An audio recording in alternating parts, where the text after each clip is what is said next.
In this video, we're going to show you how to regrease your motor. The following tools are going to be needed for this project. There are 4 and 3 millimeter Allen key, T25, a driver, and a 13/16 socket. For 72 volt options, you're going to be needing a 15/16 socket, and you're going to be using your grease. You'll need some cutters.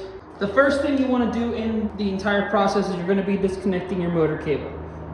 From here, you're going to cut one zip tie, and then you're going to go ahead and disconnect your cable by holding one section of the threads and turning the other until it's completely loose. Once you got this far, you can go ahead and unplug it just like so. The next thing you want to do is you want to remove your little covers. You'll remove one side and the other. You can move your kickstand in case it's in the way. You're going to go ahead and grab your socket, your driver, and you're going to be placing it right here to loosen the nut. Make sure you set it in the off position, lefty-loosey, righty-tighty. Once it's loosened, you can go ahead and remove it by hand. Make sure to set it aside in the correct order. In this step, you're going to be removing your torque arm. So you're going to be taking your 4 millimeter Allen key, you're going to go ahead and loosen the little bolts carefully. So you want to push in with one finger, and with the other finger, go ahead and turn to avoid stripping. Once it's loosened, you can go ahead and use the ball end to turn until loosened. And repeat on the other side. If you're experiencing issues with it fitting and not being able to turn, you can go ahead and add an extension, and from there you can go ahead and attach it to loosen it up in place. And by hand remove.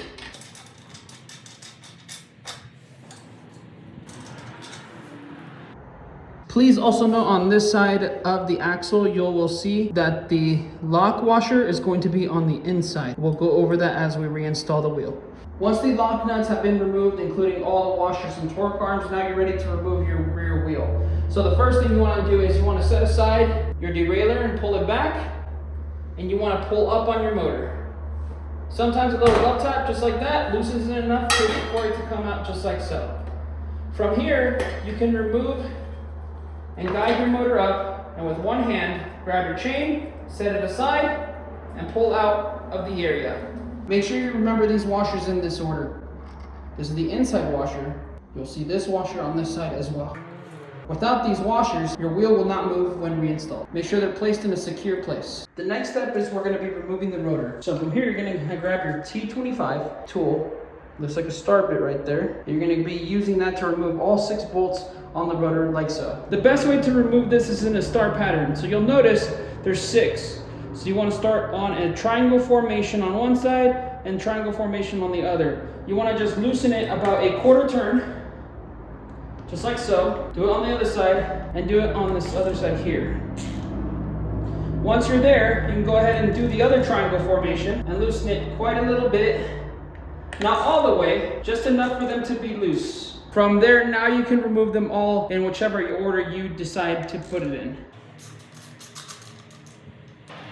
Once completely off, you're ready to take off your rotor. So what you want to do is you want to grab it from the center. Do not grab it from the sides. You're going to go ahead, grab it, and guide it out of its place. Just like so, and set it aside.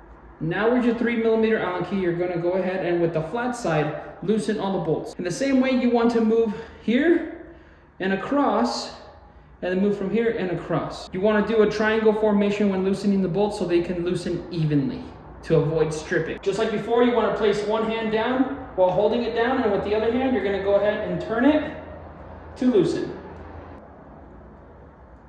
If you happen to use the ball side or improperly put it in and hold it in place when turning it, it can result in stripping. Hold it down by your thumb, and with your other finger, go ahead and turn it to avoid stripping. And repeat in the same fashion.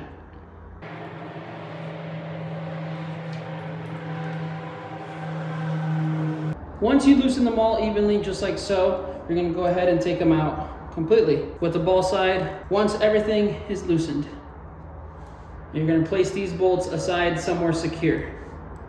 For this step, we recommend wearing gloves because it's going to get a little bit messy. In this case, now that you removed all bolts for the bike, you can go ahead and give it a little tap. And just like so, your motor will come out. In this case, you can grab your motor, and from there you can see that there's already grease around the areas. If you're planning to re-grease the motor, please keep in mind the amount of grease that you're seeing, because you don't want to over-grease your motor. Over-greasing motor may cause overheating issues. In this case, you're going to go ahead and clean off all the rest of the grease with a rag. You can go ahead and turn it just like so to clean certain excess areas. Whether you're adding some grease or whether you're cleaning off the old grease, you can go ahead and grab your grease right here and add it in between these areas just like so.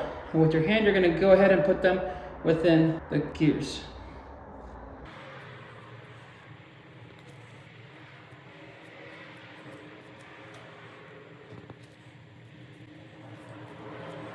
You want to make sure to apply grease on the inside of the middle area where the center gear is.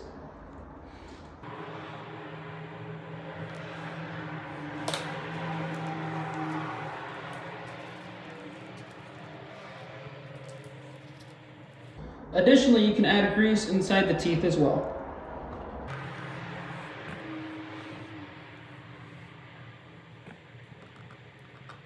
Adding just enough to rub it in.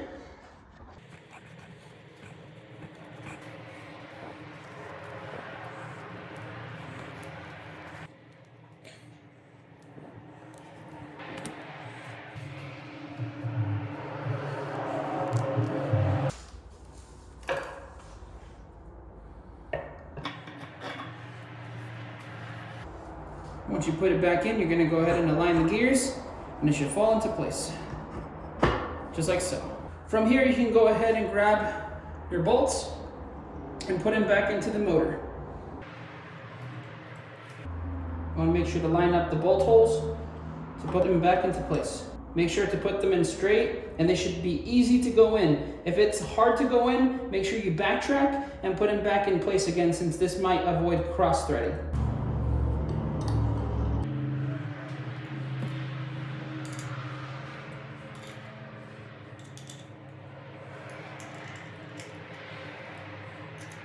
Please note you only use the ball side to put them in. Once you get closer to tightening them, use the flat side. Make sure you tighten in a triangle formation again, just like before. So once you tighten one section, you're going to go ahead and move to the other two on the other side, just like so. This way, this could easily be as flat as possible to avoid cross-threading.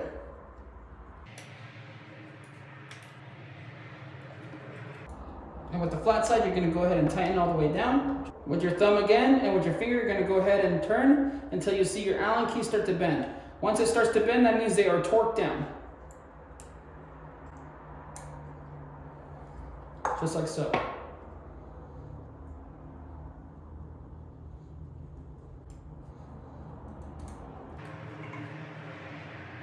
And now you can continue to the rest of the bolts.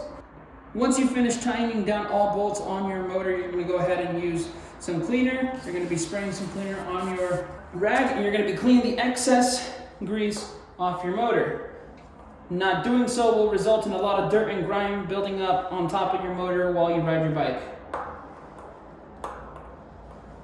Afterward, you want to wash your hands to make sure there's no grease on your fingers or on your hands or on your clothes. That can make contact with the rotor. So you're going to go ahead and you're going to place your rotor with the arrows facing outward towards you into your motor area. You're going to line the holes just like so, and then you're going to grab your T25 and your bolts. You're going to go ahead and put them back into place in a triangle formation by hand. Once one is in, you're going to go ahead and grab the next one, do the same thing. By hand. They should go in easily. If they go in very hard, you're going to have to backtrack and reinstall again. After installing your rotor, you're going to go ahead, you're going to grab your rag with some isopropyl alcohol, and you're going to go ahead and clean the exterior around your rotor. This will allow you to delete any grease or any oils that may contaminate your brake pads. And now you're ready to reinstall the wheel. The first thing you're gonna go ahead and do is you're gonna flip it to the other side. You're gonna add in your 2 washers that you removed earlier. One of them on the inside, just like so, that separates your cassette in place from the chainstay. You're gonna grab your other one, you're gonna grab your lock washer and put it in place over that one as well. Make sure this is in the correct order. Your motor cable does come from underneath your bike. Now you'll be ready to put on your rear wheel. You're gonna go ahead and grab your rear wheel and you're gonna guide it into place, just like so. Once you get it into place, you're gonna grab your chain on this side, you're gonna pull and step aside, and just like this, you're gonna grab your derailleur, pull it down, and from there, you're gonna rest it on top of the axle.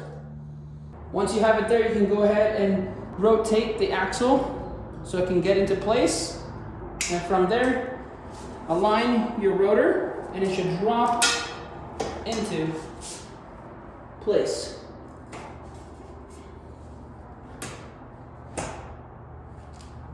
Just like that. Now with your lock washer on the inside, on the drive side, you're gonna grab your lock washer from the non-drive side.